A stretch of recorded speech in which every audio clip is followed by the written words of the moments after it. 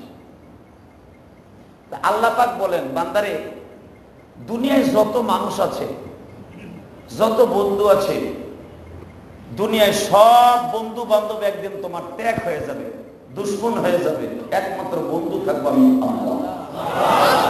তার জ্বলন্ত প্রমাণ, দাউদ আলাইহিস সালামের 19টা পোলা ছিল। দাউদ আলাইহিস সালাম দুনিয়ায় বিয়ে করছিলেন 1000-এর উপরে। সুলাইমান নবী বিয়ে করছিলেন 1000-এর উপরে, এবং 1000 বিবির কাছে 24 ঘন্টার ভিতরে সুলাইমান নবী যাইতেন। যদি এখন কোন বউ আমার একটা, হেডারি পাইল করতে পারি না, এবারে 1000 বউর কাছে কেমনে যাইত, হক কেমনে আদায় করতো, কেমনে কইতো, এটা বা আল্লাহ পাক তাদের দ্বারা পালাইতো। স্পষ্ট কোরআন শরীফের আয়াত, 1000 বিবির কাছে সুলাইমান আলাইহিস সালাম এক রাত্রে যাইত। কেমনে যাইতো এটা আল্লাহই ভালো জানে, এটা তোমার আমার মাথা কামানোর দরকার নেই। তো ভাইরা, এই সুলাইমান নবী যে একজন পণ্ডিত, এটা দাউদ নবী জানতেন। আলহামদুলিল্লাহ। সুলাইমান নবী এতই দার্শনিক ছিলেন, এতই বিজ্ঞানী ছিলেন, এতই মহাক্কিক ছিলেন, এতই তেজস্ব বেরেনি ছিলেন, মাঝে মাঝে দাউদ নবী তার কাছে ফেল করতেন। তখন সুলাইমান নবীর বয়স ছিল 12 কি 13। বাপ পারত না বিচার করে শেষ করতে, এটা পোলাই করে দিত। কোরআন শরীফে বহুত ঘটনা এরকম আছে, আলহামদুলিল্লাহ। যার ভিতরে সূরা আম্বিয়ার ভিতরে একটা ঘটনা আল্লাহ নিজে বর্ণনা করেন, সুলাইমান নবীর বিচার। বাপ বিচার করে দিছে, এটার উল্টাটা করছে পোলাই। আল্লাহর এক বান্দার ক্ষেতের গম খাইছে, যে কথাটা স্পষ্ট কোরআনের আয়াতে আছে। গম খাইছে, একজনের ক্ষেতের ছাগলে গম খাইছে। গম খাওয়ার পরে ছাগল ওলার বিরুদ্ধে কেস দায়ের করছে দাউদ নবীর কাছে। দাউদ নবী তো তখন প্রেসিডেন্ট, জেরুজালেমের প্রেসিডেন্ট তিনি। আর এত বড় ক্ষমতা, দাউদ আলাইহিস সালাম লোহার চাকাকে এইভাবে চাপ দিলে মোমের মতো গইলা পানি হইয়া হাতের থেকে টপ টপ করে পড়তো। এত ক্ষমতা ছিল দাউদ নবীর। এই যে স্বর্ণের চাকাগুলা, স্বর্ণের প্লেটগুলা এইভাবে চাপ দিতেন, চাপ দেওয়ার সাথে পানি হইয়া হাতের মধ্যে থেকে টপ টপ করে পড়তো। এত ক্ষমতা ছিল দাউদ নবীর। কি মনে করেন আপনি? দাউদ নবীর পুরো হাতটা ছিল আগুনের চাইতে বেশি শক্তিশালী। আগুন যেটা পারে নাই, দাউদ নবী সেকেন্ডের ভিতরে সেটা পারছে। আগুনের গ্যাসের আগুন দিয়ে রড বানানোর আগে অন্তত 1 থেকে 1.5 ঘন্টা পর্যন্ত ওই লোহার প্লেটটা পড়তে থাকে, পুইরা তারপরে গলে, গলার পরে সাজে যায়, পরে রড হয়। আর দাউদ নবী সেকেন্ডের ভিতরে গেলে হেলে। কি ক্ষমতা ছিল তার হাতের মধ্যে, আল্লাহ দিয়ে দিয়েছিলেন। সুবহানাল্লাহ।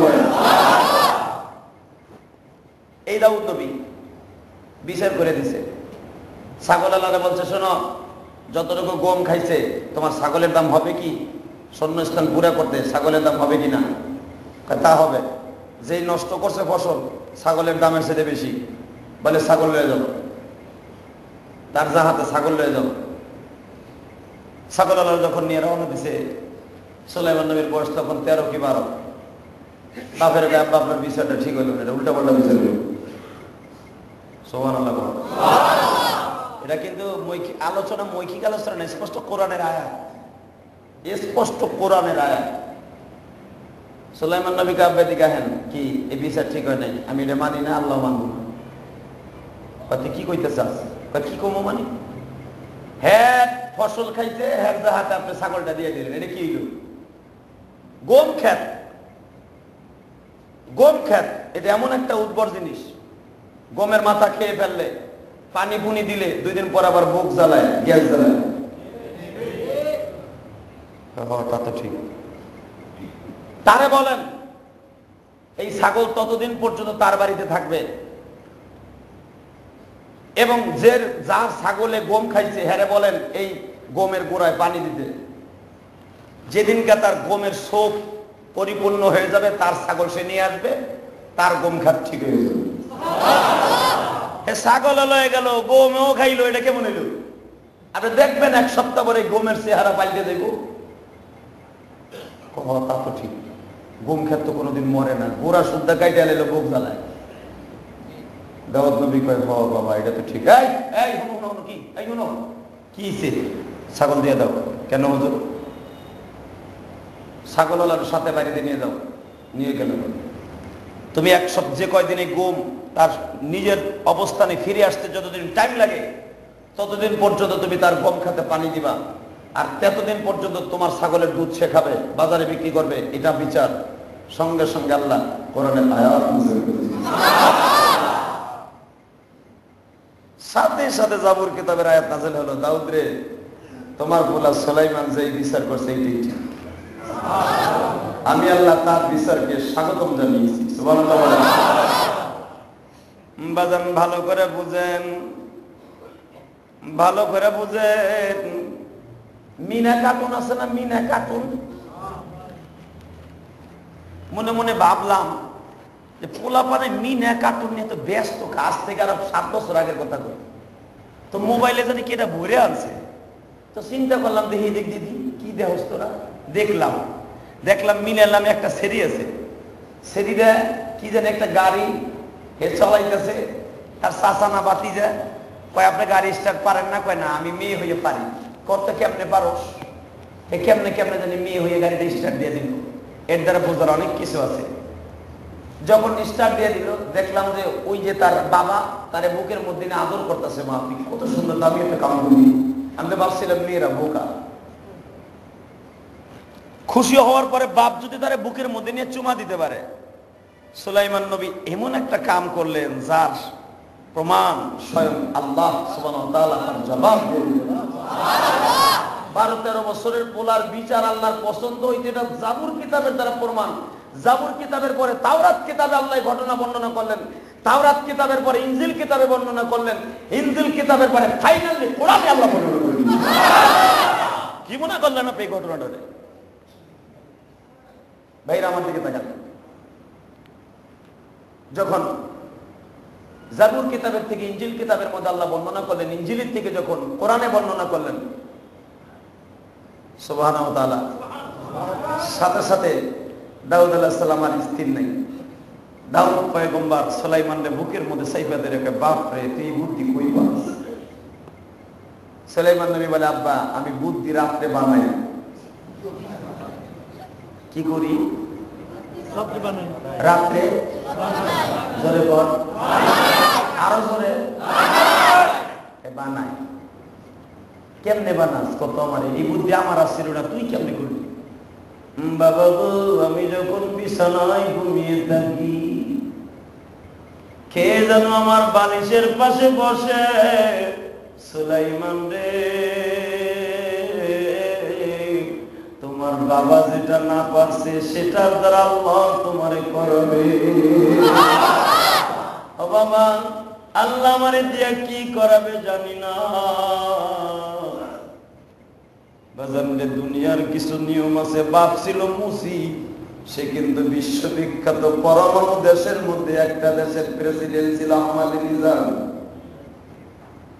ইরানের প্রেসিডেন্ট আহমদিনিজাদ, তার বাবা কিন্তু মুসির কাম করত। ইতিহাস খুলে দেখেন বাবা, পৃথিবীতে বড় বড় প্রেসিডেন্ট, বড় বড় এমপি মন্ত্রী, বড় বড় ব্রিগেডিয়ার বড় বড় ওলি বড় বড় পয়গম্বরদের জীবনী খুলে দেখেন। বাবা ছিল বাবা গরিবের ঘরে, ইব্রাহিমের বাবা ছিল মূর্তি পূজারী, মূর্তি বানাইতো। কুমার ছিল বাবা, আজকে তার বলা বিশ্ববিখ্যাত জাতির পিতা ইব্রাহিম। নূহ নবীর বাবা ছিল বাবা একটা কাষ্ঠ কাঠ নেওয়ালা, বনের থেকে কাঠ কেটে আল্লাহর পয়গম্বর তার মাকে খাওয়াইতো, এমনকি নূহ নবীরে খাওয়াইতো। একটা রাজমিস্ত্রির পোলা হয়ে যায় বিশ্ববিখ্যাত নূহ নবী। এগুলা করনেওয়ালা কে? বাবা আমার দিকে তাকান, ঈসা পয়গম্বর তার একটা মহিলা, বাপ নাই গো, মা তারে অন্যের বাড়িতে বাবা যেই খাবার আসতো এই খাবার খাওয়াইয়া ঈসা নবীরে বড় করল। বাবার কামাই জীবন ঈসা নবী খাইল না। এই ঈসা পয়গম্বর বিশ্ববিখ্যাত নবী গো বাবা। পৃথিবীতে আল্লাহ এমন এমন কিছু নিদর্শন রেখে দেয়, জ্ঞানী বাইরা, শিক্ষিত বাইরা, যেগুলা তোমার আমার শিক্ষার জন্য আল্লাহ রেখে দিতে। সুলাইমান নবী বলে, বাবা আমি যখন রাত্রে ঘুমিয়ে থাকি, খেয়ে যেন আমার পাশে এসে বলে, সুলাইমান রে, তোমার বাবা যেটা পারে নাই সেটা তোমার পারতে হবে। আমি জিজ্ঞেস করি কেমনে পারবো? ও সুলাইমান, তোমার বাবা সারা পৃথিবীর প্রেসিডেন্ট নয়, তোমার বাবা শুধু 8টা রাষ্ট্রের প্রেসিডেন্ট, আর আল্লাহ তোমারে বানায় দিবে সারা পৃথিবীর প্রেসিডেন্ট। সারা পৃথিবী তোমার হাতের মুঠোর মধ্যে থাকবে সুলাইমান। وقال الحمد لله الذي فضلنا على كثير من عباده المؤمنين وحشر لسليمان جنوده من الجن والإنس। মারহাবা বল। সারা পৃথিবীর মানুষ, সারা পৃথিবীর জিন তোমার হাতের মুঠোর মধ্যে থাকবে। ওহুম লা ইয়াশউরুন, তোমার কথার বাইরে কেউ যাবে না। তোমার কথার বাইরে কেউ যদি কেউ যায় সে বাঁচবে না। সুবহানাল্লাহ। যা পৃথিবীর কোন নবী পারে নাই যেটা সুলাইমান নবী পারছে।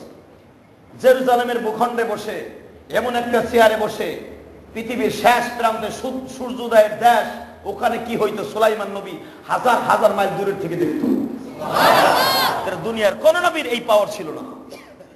এই হাতের চারির মধ্যে সুলাইমান নবী দেখতেন পৃথিবীর কোথায় কি হচ্ছে। কি মনে করলেন আপনি সুলাইমান নবীরে? যেই লোকটা মৃত্যুর পরে 100 বছর দাঁড়ায় রয়েছে লাঠিতে বর দিয়া, 100 বছর দাঁড়ায় রয়েছে লাঠিতে আপনি বর দিয়া, জেনেরা মনে করছে লোকটা জীবিত, ধুমসে কাম করছে। যখন বাইতুল মুকাদ্দাস কমপ্লিট, সুলাইমান নবী ঘুরে গেছে। জেনেরা যা কয় দেখতে এটা পড়লো কে, জ্বর হয়েছে, যাই দেখে উনি নাই। উনি যে লাঠির পরে বর দেখা রয়েছে, ওই লাঠিটা উই পোকায় খাইয়া একবারে শেষ করে রয়েছে। ওনার উই পোকা খাইতে খাইতে লাঠির শক্তি শেষ, পড়ে গেছে গা। দেখে লাঠিটা অন্তত 1000 খন্ড হয়েছে। লাঠি খাইছে গনে, সুলাইমান নবী অক্ষত অবস্থায় দাঁড়িয়েছে। স্পষ্ট কোরআনের আয়াত, স্পষ্ট কোরআনের আয়াত। লাঠিটা উই পোকায় খেয়ে ফেলছে, 100 বছর পর্যন্ত উই পোকায় খাইছে। যখন খাইতে খাইতে মসজিদও কমপ্লিট, সুলাইমান নবী জমিনে পড়ে গেছে। লাঠিটা উই পোকায় খাইয়ে শেষ করে এলেছে। সবকিছুর মালিক কে? বুঝেন কি? মরার পরে বেটা 100 বছর খাড়ায় থাকে, জেনেরা কাম করে। ভাইরা আমার দিকে তাকান, আল্লাহর পয়গম্বর সুলাইমান এত বড় ক্ষমতাশালী কেমনে হলেন? রাতের অন্ধকারে বাবা খেয়ে জানো আমারে বলে, সুলাইমান রে, তোমার বাবা বিচার করবে, তুমি কিন্তু বিচারের রায়টা এইভাবে দিবা। আমি জানি না গো বাবা, কি আমারে শিখাইয়া দেয়।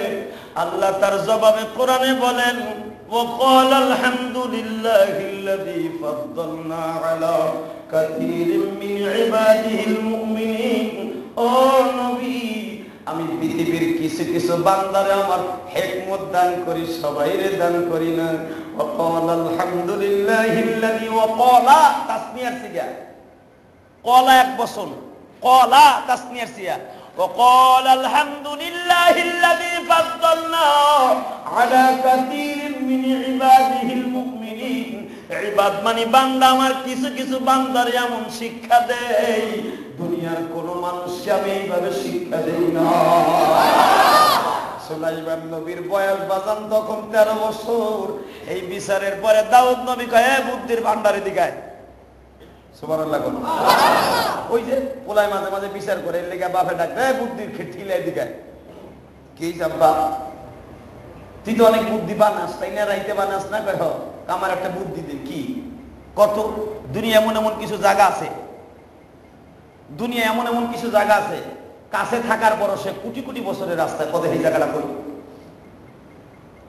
সুলাইমান নবী বগলে ভাষা দিয়ে কয় আবার কমু কর কমু কর আলহামদুলিল্লাহ কর কব বাবা বলেন ভাই পরে রাখেন।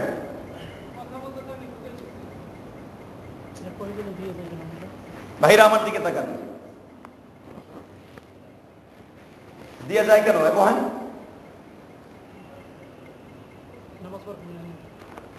ভাইরা আমার দিকে তাকান, কথা সিরিয়াল করতে কষ্ট হয় না?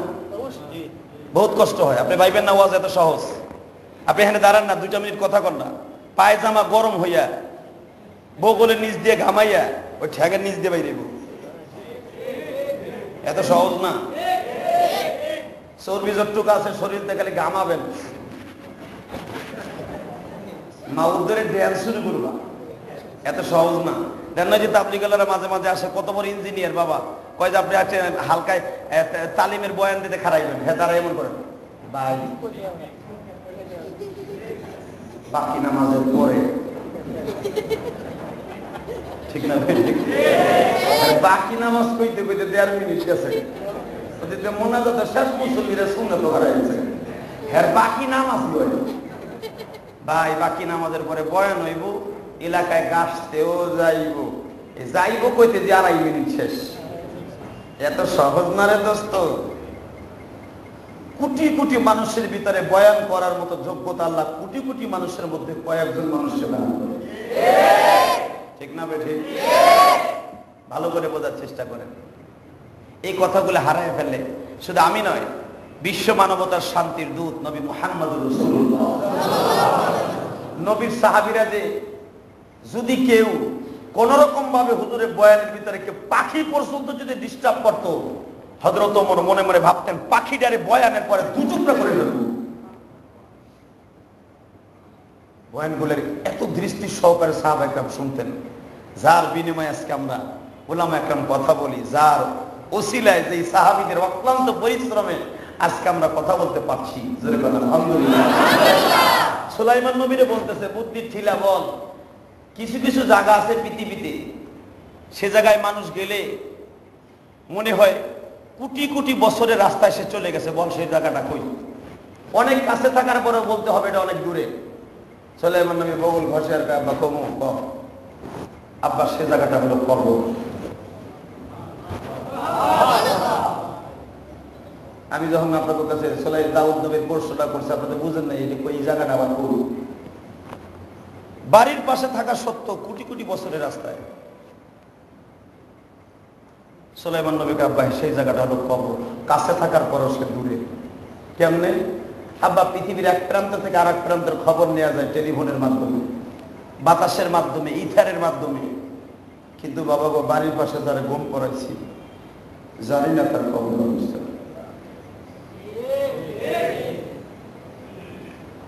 দাউদ নবী কয় তুই এই বুদ্ধি কই পাইলি? বাবা গো তুমি যখন জিজ্ঞেস করছো আমার মালিক আমার কলবের মধ্যে ঢেলে দিছে। সুলাইমান আমি তোরে অপমান করব না রে, আমি তোরে দুনিয়ায় এমন বড় প্রতিষ্ঠিত শক্তিশালী বাদশা বানাবো, দুনিয়ার বাদশা গুলা তোরে দেখে মডেল বানাইবো। বাজান আমার দিকে তাকান, চোখের পানিগুলো আল্লাহর জন্য বরাদ্দ করেন। এই সুলাইমান বাবা এত বড় শক্তিশালী বাদশা জীবনে কোনোদিন আরামের বিছানায় ঘুমায় না। সুলাইমান নবী একটা তক্তার উপরে ঘুমাইতো, তার একজন প্রাসাদের মালিক এসে বললেন, সুলাইমান, আপনি এত বড় শক্তিশালী বাদশা, শক্ত বিছানায় কেন ঘুমান? হ্যাঁ প্রেসিডেন্ট, তুমি তো সাধারণ একটা মন্ত্রী, আমি হলাম প্রধানমন্ত্রী। আমি কেন শক্ত বিছানায় ঘুমাই জানোনি? যদি আরামের বিছানায় ঘুমায় থাকি গো, আমার মাওলা যদি রাত 3টায় আমার ডাক দিয়ে কয়, সুলাইমান রে,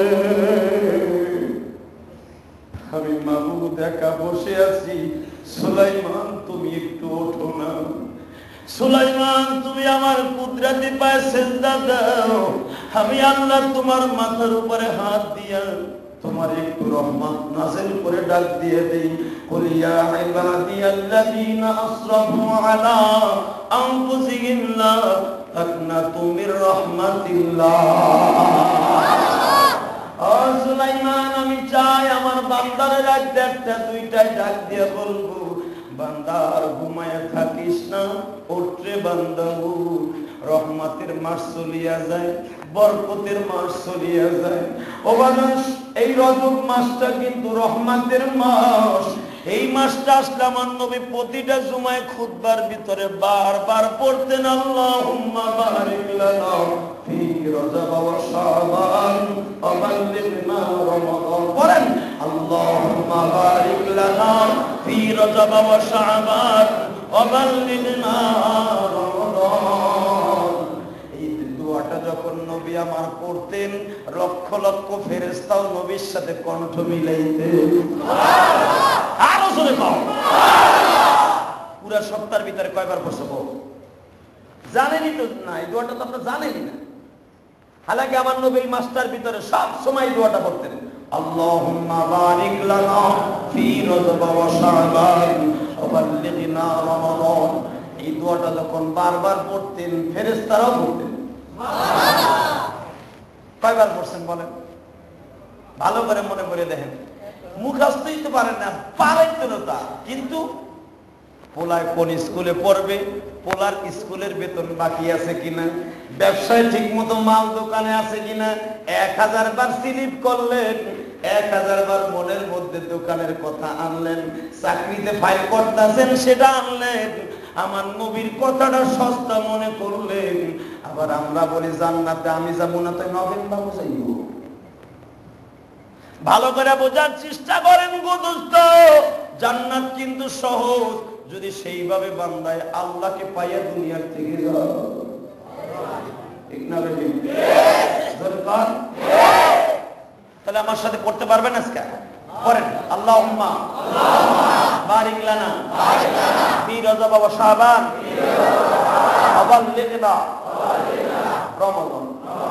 এই মোবাইলে রেকর্ডিং মালারা, এই যে আমরা যে কথাগুলো বলি, এগুলো রেকর্ডিং করে দিন ভরে মুখস্থ করতে পারবে না। রেকর্ডিং করবা গান, সি সি সি সি, মুসলমানের পোলা মসজিদের ভিতরে হিন্দি গান বাজায়, এর মাসে না নাই? বদমাশ কোথাকার, এত বড় সাহস তোরে কে দিছে? আল্লাহর ঘর, মসজিদ ঘর, পবিত্র স্থান, মোবাইল এমন নাজায়েজ হারাম গান গুলা ঢুকায় দিছে বেঈমানের বাচ্চারা। মুসলমান তোর পবিত্র স্থানে আবার নাজায়েজ কাজ করবি না, সে সিস্টেম চালু করে দিলাম।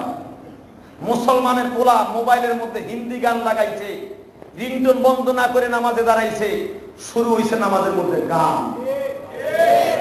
তোর কপালে জুতার বাড়ি, পরে মুসলমান কারা বলেছে? তুই মুসলমানের পোলা, তোর মোবাইলে বাজে হিন্দি গান, গান শোনা এটা মুসলমানের কাজ নয়, ঠিক না বেটে? গান শোনা ইহুদিদের কাজ, গান শোনা হিন্দুদের ধর্ম। হিন্দুরা দেখবেন তাদের ধর্ম পালন করে গান দিয়া, আর মুসলমানের ধর্ম হলো গান বিরোধী কাজ করা।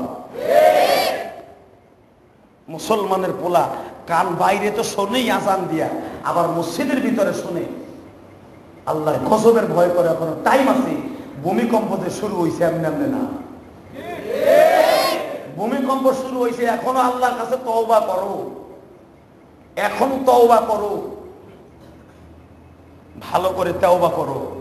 এই যে নেপাল, এখানে হাজার হাজার সাহাবা একরাম আসছে। এখানে এই হিন্দুস্তান, ভারত, হাজার হাজার নবীরা এই দেশে আসছে। সুবহানাল্লাহ বলে।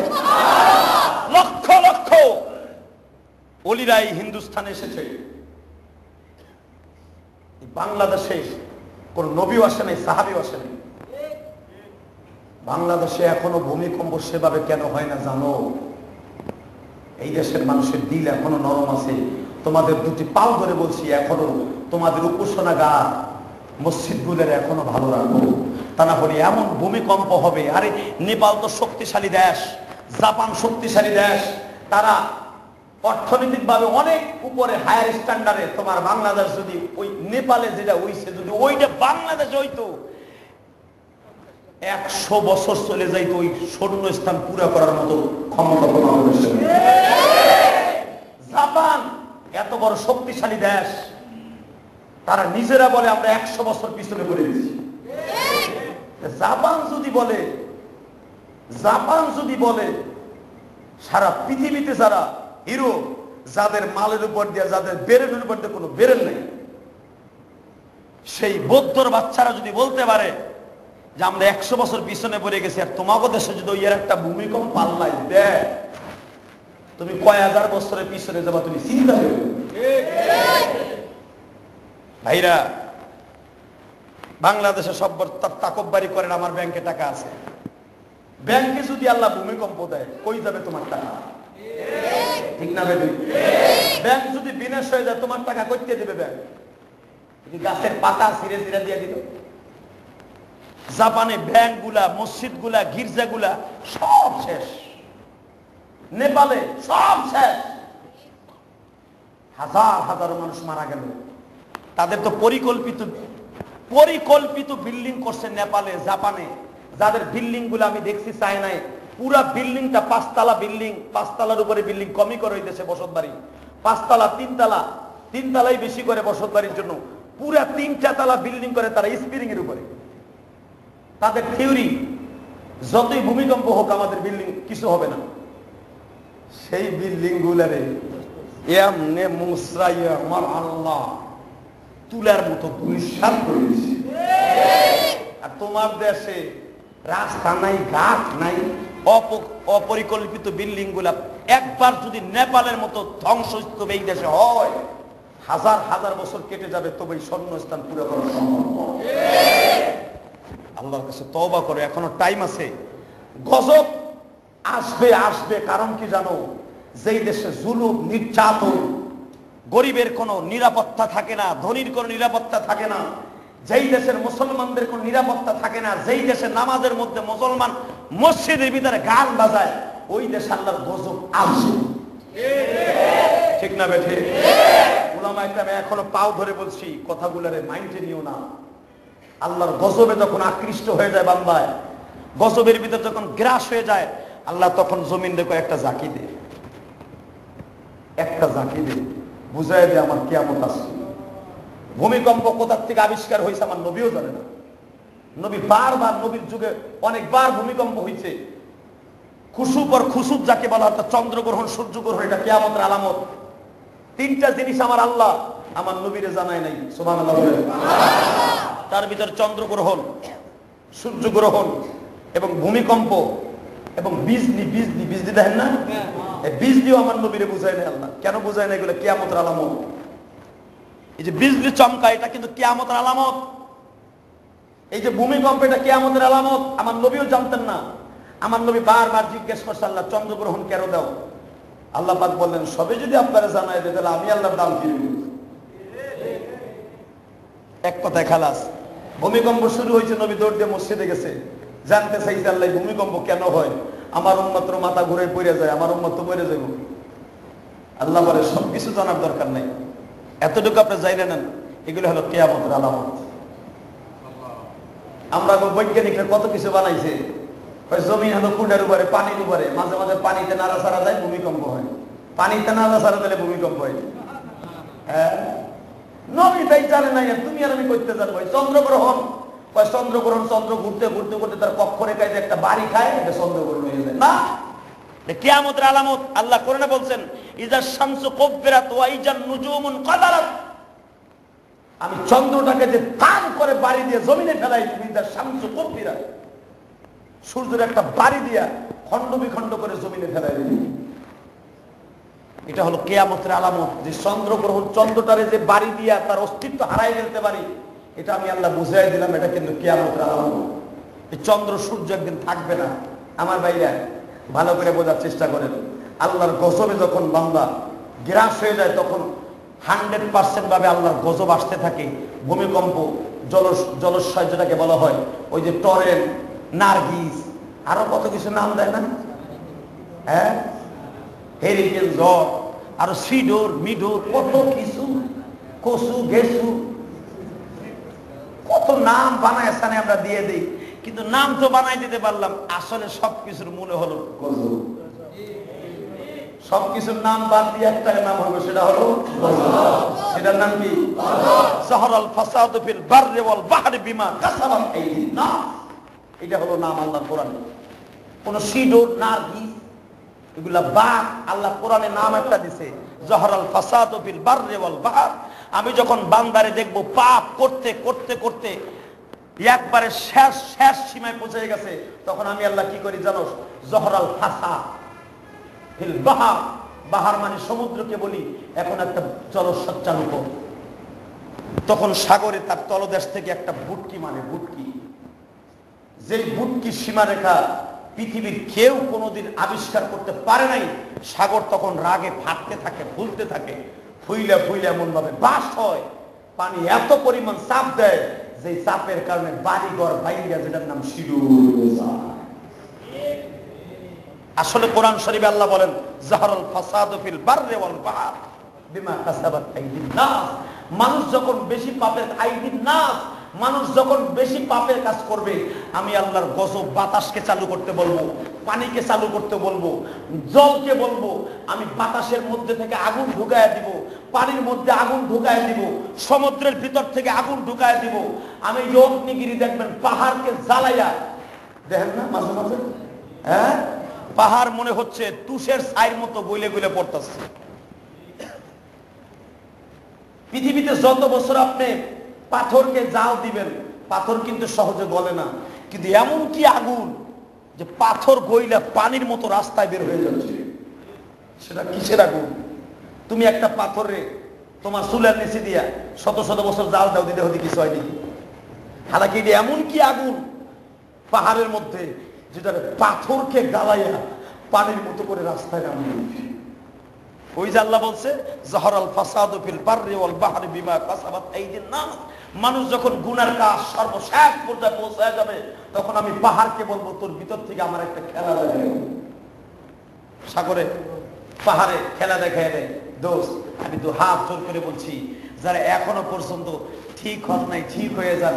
যখন আল্লাহর গজবে আপনার আমার গ্রাস করবে, শুধু আপনি একা মরবেন না, আমরা সবাই মরবো। আল্লাহ আমাদের হেফাজত করে, জোরে বলেন আমিন। আরো জোরে বলেন আমিন। ভাইরা, সবচেয়ে বড় পাপের কাছ থেকে ফিরতে হবে। মোবাইলের রিংটোন গুলাকে ঠিক করো, এইগুলা কিন্তু বেঈমানদের চাল গো দোস্ত। তোমার মোবাইলের মধ্যে গান ঢুকাইয়া দিছো, মোবাইল মসজিদের মধ্যে বাজতাছে, নামাজে আসছো আল্লাহর জান্নাতে যাইবার জন্য, তোমার মোবাইলের দ্বারা জাহান্নামে ঢুকাইয়া দিল। সারা দিনের ভিতরে কল আসে না, শয়তান তোমার বন্ধুরে বলে দিছে ওর মোবাইলটা এখন খোলা আছে, তুই একটা রিং দে। তুমি না জানলে কি হয়, শয়তান জানে। আমি ইমাম সাহেব জানি না তোমার মোবাইল খোলা না ওপেন, তোমার মোবাইল ক্লোজ না খোলা আমি জানি না, কিন্তু শয়তান কিন্তু জানে গো বাবা। শয়তান কিন্তু ওর অদৃশ্যর খবর জানে, এই ক্ষমতা আল্লাহ ওরে দিয়েছে। তোমার মোবাইলটা যে খোলা মসজিদের থেকেই শয়তান জানে, আবিষ্কার করে ফেলছে। ইমাম সাহেবের নামাজ সহ নষ্ট করে দিব, শত শত মুসল্লির নামাজ নষ্ট করে দিব। বন্ধুর কয় এখন কল দে, আর কোন সময় বদমাইশ দেয় না, ওই সময় শুরু হয়েছে গান। ইমাম সাহেব তো কেরাত পড়তেছে, আর এক মুসল্লি আর যেটার মোবাইলে গান আসে বুঝি তো, ও কিন্তু দেখবেন পাগল হয়ে যায় বন্ধ করার লেগে। আছে না নাই? তুমি যদি নামাজ বাদ দিয়ে মোবাইল বন্ধ করার তালে খাও, তোমার নামাজ কয় নম্বরে ডুবলি করেছে তুমি চিন্তা করে। আমার দিকে তাকান গো, আল্লাহর ঘরে আসছেন ইবাদত করার জন্য, দুটো পাও ধরে বলে যায় এটা কিন্তু বেঈমানদের চালাকি বাবা, তোমরা যখন এই কামগুলা করবা, জহরাল ফাসাদ ফিল বাররি ওয়াল বাহরি, তোমাদের গজব আসতেই থাকবে, আসতেই থাকবে। আল্লাহর ঘরকে তোমরা পবিত্র রাখবা, তাহহারা বাইতি, এই ঘরটারে পবিত্র রাখবা। আল্লাহ কোরআনে বলছে, তোমরা যখন আল্লাহর ঘরকে পবিত্র রাখবা, আল্লাহ তোমাদের দেশটাকে পবিত্র রাখবে। আরো জোরে বল। সাহাবায়ে কিরামের কাছে কোরআন যখন আসলো, তারা হয়ে গেল পবিত্র, হিংস্র মানবের মতো মানুষটা হয়ে গেল জান্নাতি। আর আমরা বাবা কোরআন একবারে বিনা পয়সায় পাইছি, ইসলামকে বিনা পয়সায় পাইছি, কিন্তু ইসলামকে একবারে সস্তা মনে করে ফেলছি। ভাইজান, আমি আপনাদের সামনে একজন সাহাবীর নাম উল্লেখ করব। নাম ছিল তার বাবা দাহিয়া কুলবি। কি নাম? কি নাম? যেই সাহাবীর নামে কোরআনের আয়াতটা নাযিল হয়েছে। হে ভাইরা, এই দোস্ত, ভালো করে বুঝেন, আমার দিকে তাকান। হে ভাইরা, আমার দিকে তাকান। রাসূলের একজন সাহাবীর নাম ছিল দাহিয়া কুলবি। একজন নয়, দুইজন নয়, এই মানুষটা 120 জন মহিলাকে জিন্দা দাফন করছে। কয়জন? কোন রাওয়ায়াতে আছে 70টা মহিলা জিন্দা দাফন করছে। আর একজন সাহাবীর নাম ছিল বাবা, সবচাইতে ভয়ঙ্কর মানুষ ছিল, তার নাম ছিল বাবা ওয়াহশী। কি নাম? এই মানুষটা আপনার আমার হাতের পুরো 9 হাত লম্বা ছিল। এই ওয়াহশীরে দেখলে মানুষ ভয় পাইতো। ওয়াহশীর চোখগুলো ছিল এরকম ড্যাগের মতো। ওয়াহশী কোনো মানুষের চেহারার দিকে তাকাইলে পুরা বডির ভিতরে আগুন লেগে যেত, ভয় পেয়ে পুরা বডির মাংসগুলা মনে হতো হাড্ডির থেকে ছেড়ে দিচ্ছে, এত ভয়ঙ্কর রূপ ধারণ করতো ওয়াহশী। বাজান, এই ওয়াহশী নিজের ভুল বুঝতে পেরে মুসলমান হওয়ার জন্য আকাঙ্ক্ষা করলো। আমি দেখতেছি মুসলমানের ধর্মটা ভালো লাগে, নবী মুহাম্মাদের আদর্শটা ভালো লাগে। ওয়াহশী মদিনার চারপাশ দিয়া ঘুরতাছে, ঘুরতাছে, ঘুরতাছে। ওয়াহশীর বাড়ি ছিল বাবা ইয়ামানে। ওয়াহশী মদিনায় আসছে ভালো হওয়ার জন্য। মদিনার চারপাশে যখন ঘুরতাছে, রাসূলের এক সাহাবীর সাথে ওয়াহশীর দেখা। তোমার নাম কি? আমার নাম ওয়াহশী। বাড়ি কোথায়? ইয়ামানে। কথায় কথা হয়ে গেছে, আমি সেই ওয়াহশী যে ওয়াহশী হুজুরের চাচা হামজারে নিজে হাতে হত্যা করছি। তুমি সেই ওয়াহশী? হ্যাঁ। এই দেশেই চোখা কারে মার্ডার করবা? না, আজকে মার্ডারের টেন্ডার নিয়ে আসে নাই। আমার কাম আসলে মানুষ হত্যা করা, আমার কাম আসলে মানুষকে জবাই দেয়া, আমার কাম আসলে মানুষের তার সন্তানকে এতিম বানানো, মাকে সন্তান হারা করা, বিবিকে বিধবা করা। কিন্তু আমি আজকে নিয়ত করে আসছি আমার জীবনকে পাল্টাই ফেলবো। হিংস্র প্রাণী ছিল ওয়াহশী, যার চোখ গুলো ছিল পাতিলের মতো, ঘুরাইলে মনে হতো একটা পাতিলে ঘুরাইতেছে, এত বড় ভয়ঙ্কর ছিল ওয়াহশী। পরিচয় হলো, মক্কায় আসলা, মক্কাতে ইয়ামান থেকে মদিনায় আসছো, কারে খুনের অর্ডার লয়ে আসছো? না, আমি কেউ খুন করার জন্য আসি নাই, আমার নফসটাকে খুন করার জন্য আসি। চলো নবীর কাছে যাই। আরে নবীর কাছে যাব, নবীর কাছে যাই লাভটা কি? নবীর কাছে যাই লাভটা কি? নবীর কাছে গেলে আমার কি হইব? নবীর কাছে গেলে তো আগুন আরো বাড়বো। ওই কেমনে? যেই নবীর সবচেয়ে বেশি কষ্ট দিছি তার চাচার আমি নিজ হাতে হত্যা করছি। তার চাচা হামজারে আমি অনেক দূরের থেকে বল্লম দিয়ে আঘাত করছি। বল্লমটা এইখান দিয়ে ঢুকে এখান দিয়ে বেরোইছে। এই বল্লম দিয়ে তার জমিনে ঘেরাস করে এরপর তার পুরা বডিটারে ফাঁসছি, চোখ দুটারে আঙুল দিয়ে খুঁজে উঠেছি, তার পুরুষ লিঙ্গটা আমি কাটছি, তার হাত পা গুলো আমি নিজ হাতে কাটছি, ঠান্ডা মাথায় খুন করছি। নবী এতদিন চিনত না, আজকে যদি নবী চিনে জানে যে আমি তার চাচারে হত্যা করছি, আগুন আরো বাড়বো, কমবো না, বরং অন্য কোনো রাস্তা আছে কিনা কও না। সাহাবী বলতেছে, তুমি আমার নবীর ছিল, তুমি যদি আমার নবীর বাপেরও হত্যা করতা, যায় যদি কালেমা পড়তা, ভালো হওয়ার জন্য ইচ্ছা করতা, নবী তোমার উপরে খুশি হয়ে যেত। চলো আগে টেস্ট করে আসি। এত বড় বডির মানুষ, এমানের মানুষ আসছে নবীরে টেস্ট করতে। বাজান রে, আমার নবী জোহরের নামাজ পড়ে মুসাল্লায় বসা, অসি মসজিদে নববীর বারান্দায় দাঁড়িয়ে আছে। নবীরে বাবা শুধু এক নজর রহমতের নজরে দেখছি। রহমতের নবী আমার অসির চোখের সাথে যখন চোখ পড়ছে, অসির পুরো বডিটা বাবা চেকাম হয়ে গেছে। অসির চেহারার দিকে তাকায় নবী বলছে, তাআল হিনা ইয়া আব্দুল্লাহ, তাআল হিনা, ও আল্লাহর বান্দা এদিকে আসো না। অসি তখনও বুঝতে পারছে নবী আমার চিনতে পারে নাই। অসি নবীর সামনে যে বসছে, দুই হাঁটু দুটো উঠাইয়া পড়ছে। হযরত ওমর বলে, তুমি কোথা থেকে আসছো গো ভাই? আমি আসছি ইয়ামান থেকে। তুমি নবীর কাছে কি দেখতে আসছো না কালেমা পড়তে আসছো? নবী বলে, ওমর রে ওয়াসকুত সুকুতাম্মা ফি ওয়াক্তিন মা, এই মুহূর্তের জন্য তোমার জবানটা বন্ধ করো, আমি নবী তো যথেষ্ট। সুবহানাল্লাহ। ওমরের জবানটা বন্ধ হয়ে গেল। অসিরে নবী জিজ্ঞেস করলো, ভাই রে, তুমি কি মদিনায় আসছো চেক করার জন্য না মেহমান হিসাবে আসছো? অসি বলে, আমি মেহমান হওয়ার জন্য আসি নাই, চেক করার জন্য আসি নাই। আমি আসছি মুসলমান ধর্ম ভালো, এই ধর্মটাকে টেস্ট করার জন্য আসছি। আপনি যে ভালো মানুষ, আপনারও বোঝার জন্য আসছি। আমার নবী বলেন, অসিরে আমার দেখলে তুমি কি মনে করলা? অসি বলে, আপনার মতো মানুষ জীবনে কাউকে দেখিনি। যদি না দেখে দেখো, আমার মাওলারেও তো তুমি দেখো নাই। কয় না, তাহলে আল্লাহরে এবং না দেখিয়া যদি এখন কালেমা পড়ে মুসলমান হও, আমি নবী তোমার সাথে সাক্ষ্য দিলাম, তোমার জীবনের মোড় যদি ঘুরায় দিতে পারো, আল্লাহর জান্নাত তোমার জন্য অপেক্ষা করতেছে। একজন সাহাবী দৌড়ে এসে বলে, হুজুর, এই যে সেই ওয়াহশী যারে দেখছি আপনার চাচা হামজারে পাড়ায় ধরে জবাই দিচ্ছে। নবী আমার চোখটা বন্ধ করে বলতেছে, ওয়াহশী, এই সাহাবী যা বলল সাদাক্তা, এটা কি সত্য? ওয়াহশী বলে, ইয়া রাসূলুল্লাহ, সাদাক্তা ইয়া নবী মুহাম্মদুর রাসূলুল্লাহ, যা বলছে সত্য কথা। আমি আপনার চাচারে হত্যা করছি।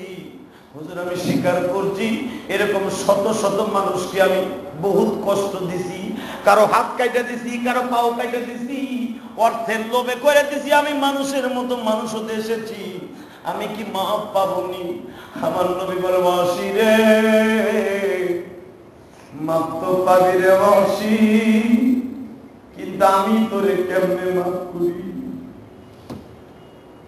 যার ওসিলায় তামাম জাহান আল্লাহ বানাইছে, যার নয়নে নয়ন দিলে গুনাহ যায় চলে।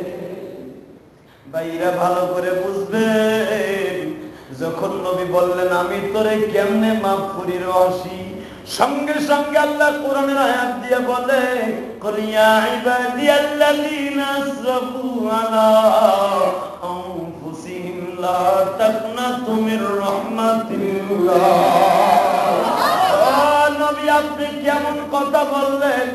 আপনি কেমনে মাফ না করে পারবেন? আমি আল্লাহ যদি পারি মাফ করে দিতে, আপনি কেমনে পারবেন? আমার নবী ওয়াহশীর পিছনের থেকে ধরে বলে, ওয়াহশী রে, আমি তোরে মাফ করে দিছি ওয়াহশী।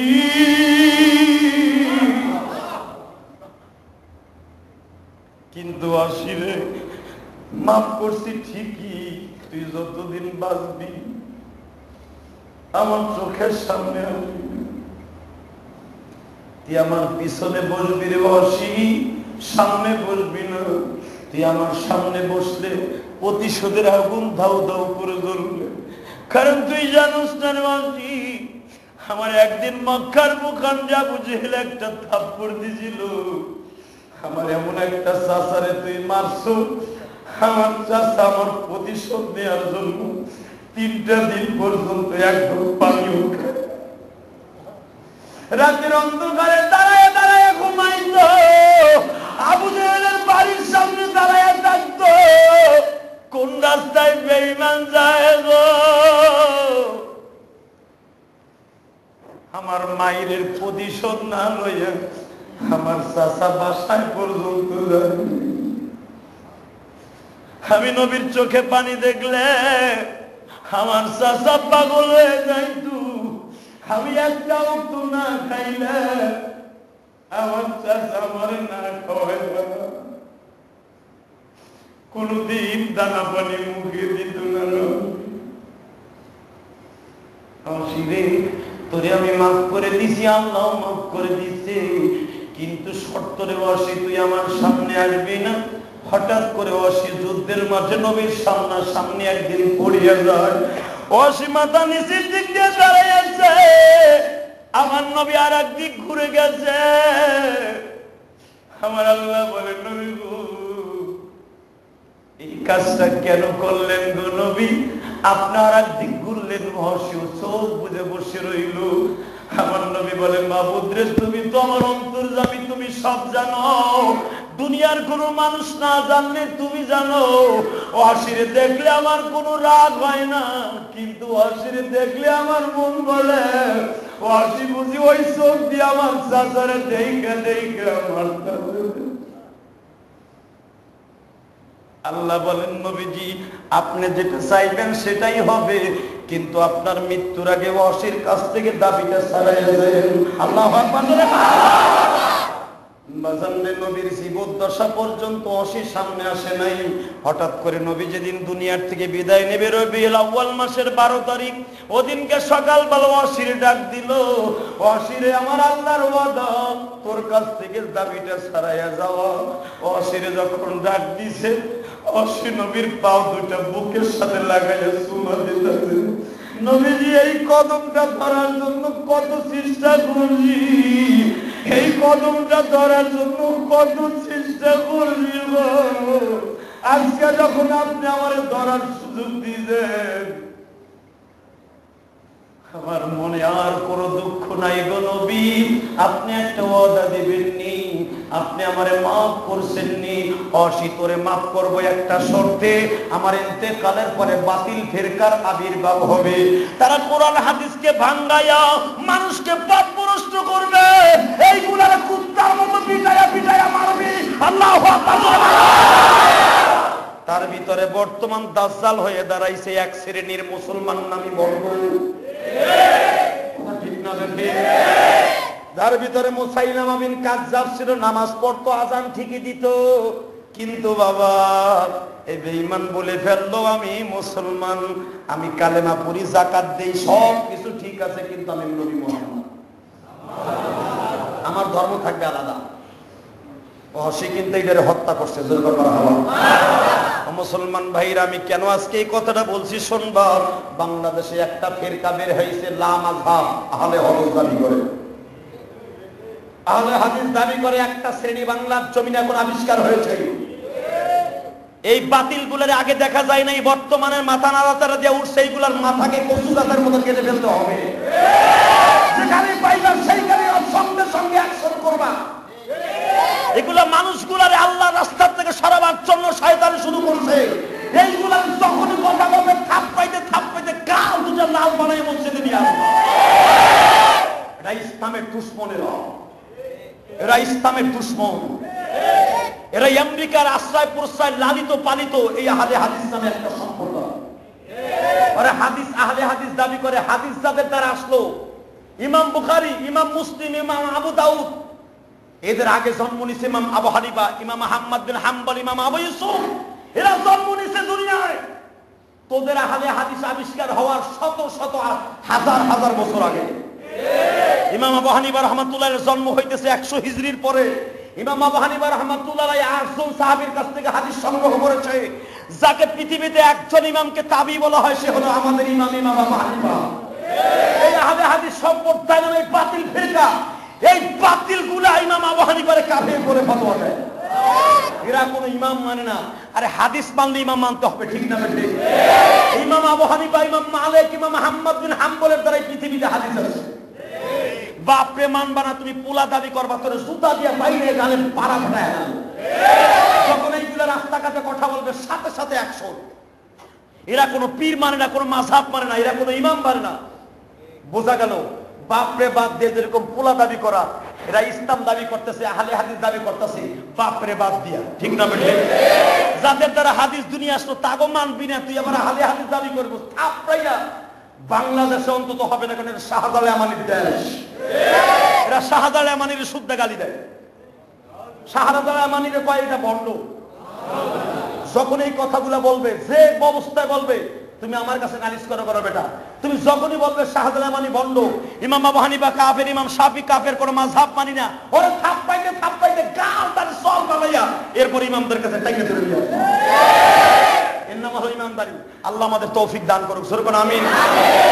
এই ওয়াহশী যেদিন ইসলাম কবুল করলেন, সেদিন থেকে ওয়াহশীর কাজ একটাই ছিল, সে শুধু বাতিল ফেরকাগুলোরে জবাই দিত। আসুন, বাতিল যারা মাথা নাড়াচাড়া দিয়ে উঠবে, এদের থেকে আপনারা হুঁশিয়ার। কিছু বদমাইশ মার্কা আলেম এখন চ্যানেলের মধ্যে ঢুকছে। চ্যানেলের মধ্যে ঢুকে আপনাদের কয় সবে বরাত নাই, সবে কদর নাই, সবে মিরাজ নাই, এগুলা কিচ্ছু নাই। মানে মানুষ এমনি আমল করে না, কেমনে বাতিল বানানো যে চেষ্টা করতেছে। এদের থেকে হুঁশিয়ার দোস্ত, এদের থেকে হুঁশিয়ার, এদের থেকে হুঁশিয়ার। আল্লাহ আমাদের তৌফিক দান করুন।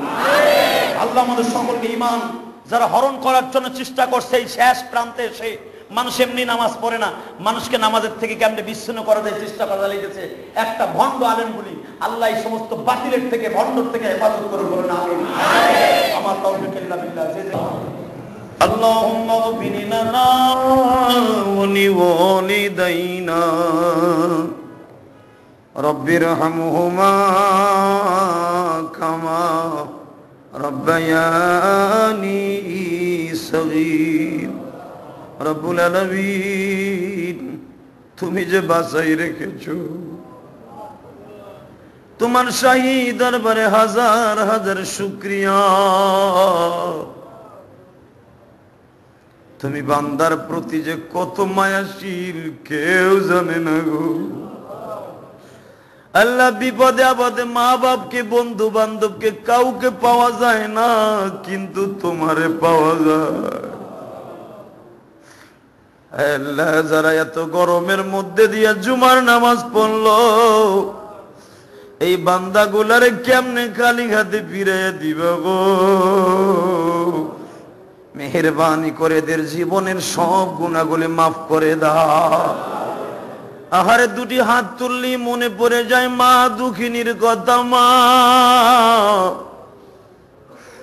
আমার পেটে রাখা কত কষ্ট করলাম, এই গরমের মধ্যে আমি ঘুমাই না, তুমিও ঘুমাও নাই ঘুমা। তোমারে কিন্তু আমাবস রাতের মতো অন্ধকার ঘর, পোকামাকড়ের ঘর ঘুমা, জানালা দরজা বিহীন ঘরে শোয়া রাখছি, কেমন আছো জানি না ঘুমা। আল্লাহ, তোমার পাগল গুলি যারা এখন চিল্লাই সবে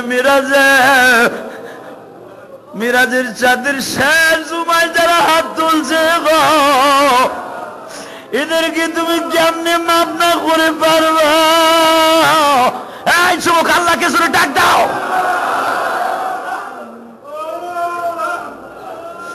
রব্বুল আলামিন, আগামী বছর এই জুমার পাবো কিনা জানি না গো। আগামী সপ্তাহ কিন্তু মাওলার শাবান মাসের প্রথম জুমা হয়ে যাবে। এই শাবান মাস আসলে মা দুঃখী বাবারে বলতো রমজানের বাজার করবে না, আজকে মা নাই, কেউ বলে না।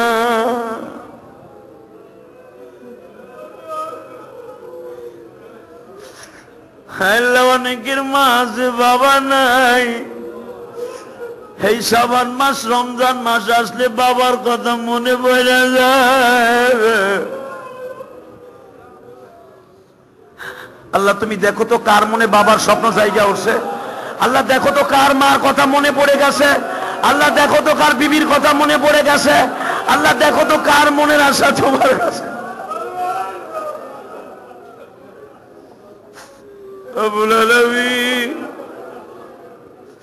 ভিক্ষুকের মতো দোকানে হাত তুলছি,